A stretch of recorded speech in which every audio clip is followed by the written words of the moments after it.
Hi and welcome back to the channel. So recently I captured the Bubble Nebula using this rig beside me here, and I managed to get 30 hours of S2, H8 and O3 data. So tonight I'm going to be editing that data using PixInsight. So firstly, let me go over the equipment that I used to capture that data. Right, so this is the rig in the observatory, and let's start down here with the camera. So this is ZWO's 2600 Pro mono camera, and attached to that is a 7-position filter wheel, and in there's a set of Antlia filters. They're 3nm filters.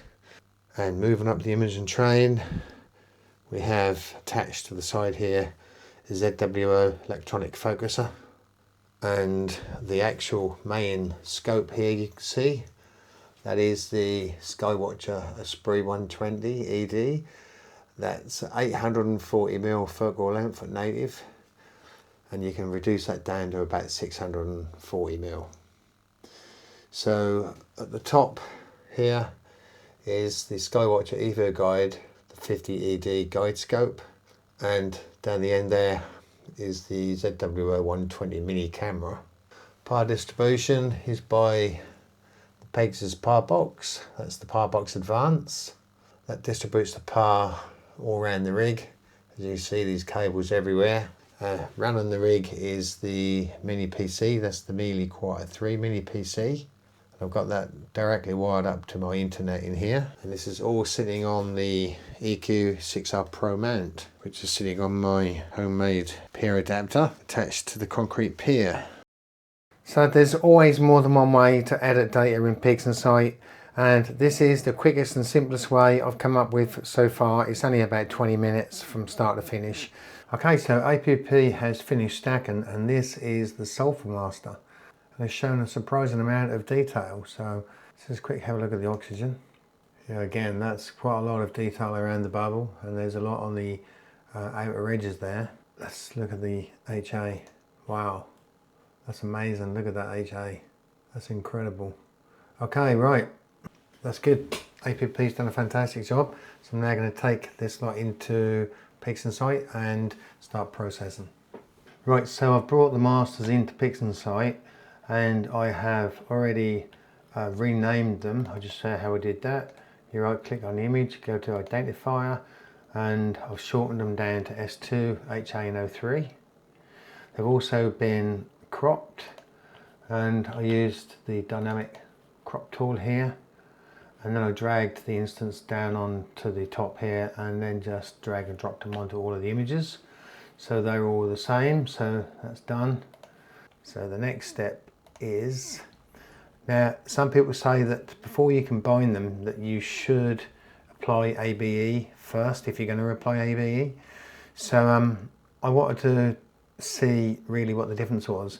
Also, some people say that you should apply BlurXterminator and NoiseXterminator before you combine, but you can actually do that once you combine them. So what I've done here, I've applied ABE to the images. Let me bring up the HA and I'll just show you. This is the original. So if I apply ABE to that now, go correction, subtraction, apply that, you'll see what is actually taken out from the background. If I just put that one back, close that, I've already got it. This is the background. Now let's stretch that. So you see this is what has been taken out. So I've done that to the other two, so all three have had background extraction done. So it's actually up to you if you want to go that way or not. This image here, that's the original 3 masters combined without ABE, and this is the 3 masters combined with ABE applied.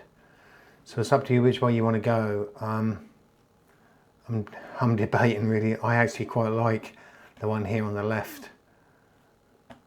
I mean, that's quite green, but if you apply SCNR to that, yeah, I know it hasn't been stretched or anything. I'm not sure about that. I'll undo it. So these are the options. I'm going to work with this one here, the one on the left.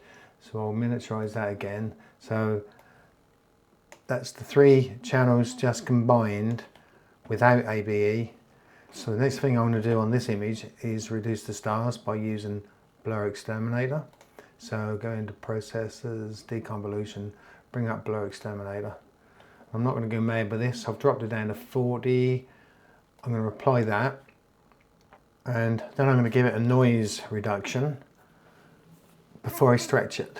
So you don't really want to be stretching noise. So when this BlurX is done, I'll be using BlurXterminator. These are all the excellent programs from Russell Croman. Right, that's reduced them quite a bit. So like if I hit undo, you'll see it's reduced them quite a bit. And it wasn't on full strength anyway. But as you can see, look, there's still a lot of stars in and around the bubble area, which I'm going to deal with those later anyway. So, right, the next thing to do is I'm going to give it a noise exterminator. Let's just bring that up. Noise exterminator. Right, I've dropped that down to 70. So let's apply that. Then we'll give it a stretch. Okay, that's had a nice noise reduction. I know that's quite smooth already. I'll give it another noise reduction later on, but for now that would do. So the next thing to do is to stretch it. Now, I have tried this already with the, I've got the Easy Processing Suite, the soft stretch, and also the generalized hyperbolic stretch. And I've also tried with the histogram transformation method, doing it manually.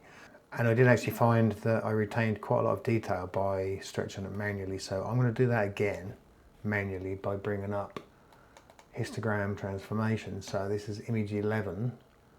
So let's select image 11, bring up a preview and give it a stretch. And we'll start stretching it. So move that slider over to the left there. We'll accept and resets. We just take these sliders up to the base of the peak every time, and you can see the data is starting to appear on the screen. We accept that every time. It's starting to come through now, so let's keep going. You're starting to get a lot of detail appearing there now. Okay, I'm going to accept that. I'm not going to go any further at this stage because that is nicely stretched. Right, let's close that, take the preview off, and there we have our stretched image. And there is a lot of detail. It's a strange looking object there. I don't really know what that is. Looks sort of like a shell or something. And there's some more detail down here. An area of interest. That there. I'm not quite sure what these areas are. If anybody knows what they are, please let me know in the comments. Right, so now it's stretched. I'm going to take the stars out. We'll go to Processes, Star Exterminator, and Generate Star Image. We'll apply that. And this hasn't had any background extraction done yet because I chose to combine the three channels without doing any extraction. So I might just see right now, let's just close that. I'm going to make a duplicate. I'm going to try it and to see what happens. Reset the tool. Let's go to subtraction and apply that.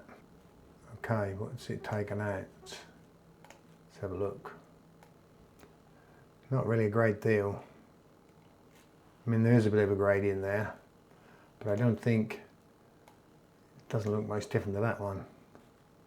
I quite like the detail in the bubble on the one that hasn't had background extraction done to it. To be fair, there's not much in it. I'm going to close that, and that was the clone anyway, so we'll close that. Right, let's just go into narrowband normalization and check that out. Narrowband normalization. Here we go. Right, reset, hit a preview, and drop down to SHO. Okay, that's looking better. Yeah, right, let's boost the O3. Oh, that's starting to look nice. And it's bringing out a lot of O3 on the top left there. I'm not going to do any more than that. I'll boost the S2 a little. Right, I'm going to leave it at that. We'll accept that. We can always work on this again later. Right, let's close that, close that, close the preview. Okay, that will need another denoise, but for now, I'm just going to bring up a blue mask. Well, actually, what I'm going to do, I'm going to create a mask manually. I'm going to go into mask generation, range selection, reset preview window and move the lower limit down, and hopefully I can get to those areas I want to work on, which is pretty much there. I don't really want that bit at the bottom. That'll do. Right, give it a bit of smoothness. Accept that and close the preview and apply the mask. I've lost a little bit on the side there, but let's bring up curves, reset and preview window, click on the blue channel, just give that a little bit of a boost. Okay, that's nice. I'm not going to do any more to that. I like that. I'm going to accept it, reset, close the preview. I'm not going to take the mask away, I'm going to invert it and then quickly work on the background. Bring up curves again, reset, preview window and go to RGB. And let's have a look. It's quite dark already. I might bring up the highlights a bit. If I bring the highlights up and then I'll drop down the shadows, it will increase the contrast. Let's just leave that there, accept that and close the preview window. Now I can take the mask off. Remove mask. There may be a little bit of a green tinge on that. I'm going to drop it down to 80. Apply that. Right, let me close the SCR. I'll bring up curves again. First of all, so what I want to do, I don't want to increase the light around the bubble or the bubble itself, so I'm going to bring up the script, utilities in game. I'm going to put a mask around the bubble. Ellipse, let's go add. Just put that around the bubble. Make it a little bit bigger. Right, accept that. Mask blur. Right, let's just apply that to the image.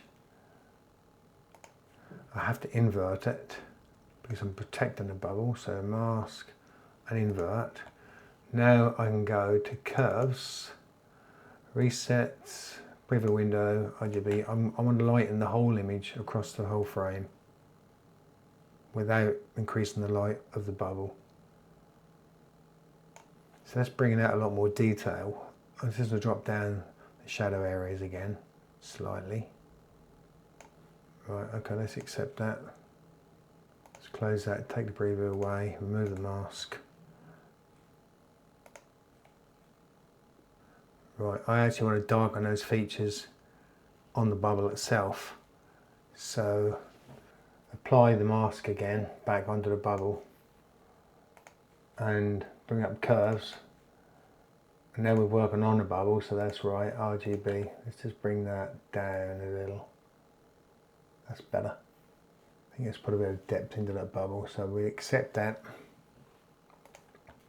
and close that, remove the mask. Right, that needs to have another denoise, noise exterminator. I'm going to push it up to 80%. I'll leave it at 75. Right, now let's have a look. What will this do? I don't want to lose any detail. Once I've done this, I'm going to give it a little bit of sharpening, very subtle.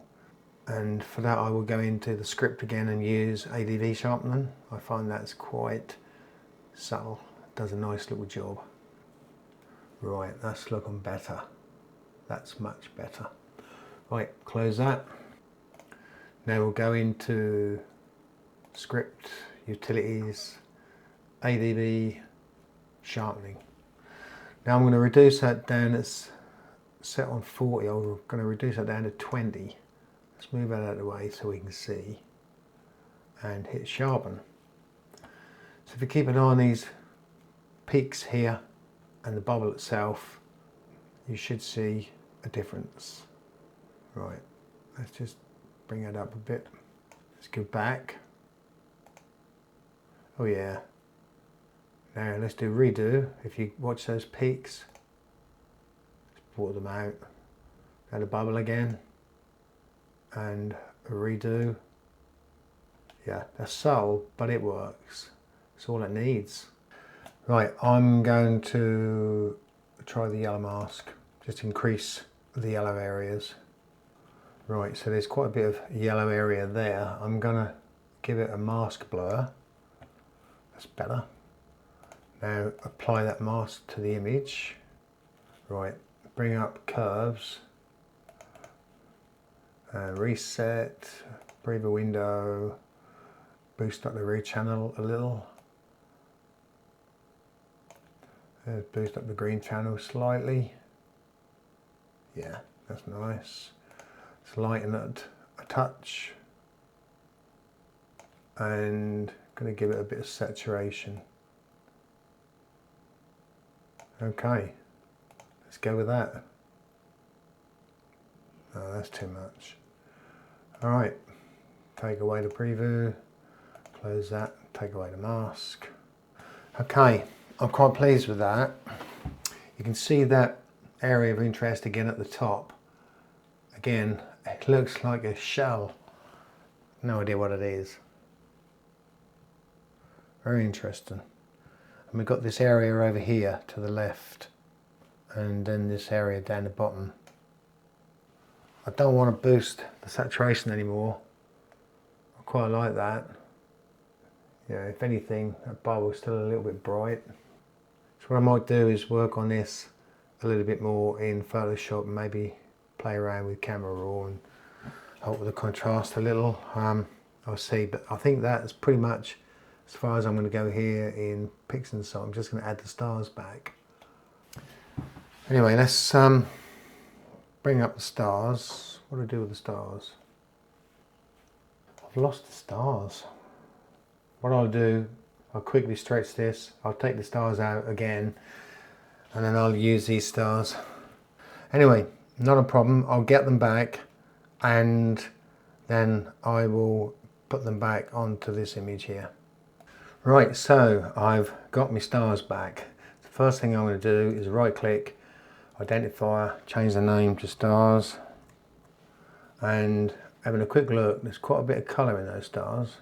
I don't want too much colour, so I'm going to bring up curves and open up a preview window, reset, go to saturation, just drop that down a touch and accept that. Right, okay. Now the next thing I'm going to do, before I put the stars back in, I don't want a lot of stars around the bubble itself. I don't want the bubble to be distracted in any way, so I want the bubble to stand out. So I'm going to do some localized star reduction just around the bubble itself. So I'm going to bring up the script, utilities and game again, and using a circular mask, I'll go add. Now I know roughly where the bubble is. We've got that big star there to the left here, so I'm going to make a big enough circle, just keeping the big star just to the outside of that. Now if I go OK, and I don't know why it's made it so big, I'm going to apply mask blur to that. Now apply the mask to the stars. Right, miniaturize that. If I open up curves, reset, preview window and go RGB, right, you'll see, if I push the highlights right up, you'll see in the middle how the stars really get bright. That's the area I'm working on, so I'm going to come the other way and I'm going to bring it right down. right down, accept that, and accept it again. Now you can see there's virtually no stars in the middle there at all. So the theory behind this is that it's going to help the bubble stand out and appear more 3D and be more prominent. So remove the mask, and then we have our star mask with no stars around the bubble. Right, let's go to Process and Pixel Math and reset expression editor. We want image 11 plus stars. Go OK, destination, create a new image, and here we go. Okay, and to me that looks nice. I like the fact that there's no distracting stars around that bubble. The bubble really pops out. So what I've done here is I've used the game script to apply a mask to reduce the stars locally around the bubble instead of across the whole image, which I did that anyway with BlurXterminator. So I think that's as far as I'm going to go here in PixInsight. I'm probably going to take this into Photoshop and play around in Camera Raw and maybe alter the contrast a little more, possibly the colours, but yeah, that's it. That's the PixInsight edit. So I plan to make a lot more videos like this where I'm going to pick on a target, I'm going to stick with it and go through it from start to finish. So if you've got a target in mind you'd like me to try, then please leave me a comment and I'll do my best to accommodate that. I'm going to be using this rig here, and I've also got my little Astro FRA 400 rig. I can use that. So if you want me to have a go at something, just let me know and I'll do my best. Anyway, look, please, if you found this video useful, hit that thumbs up. It really does help push the channel out. And I want to say thanks to everybody for watching. Thanks to all of my subscribers. And as always, I wish you all clear skies.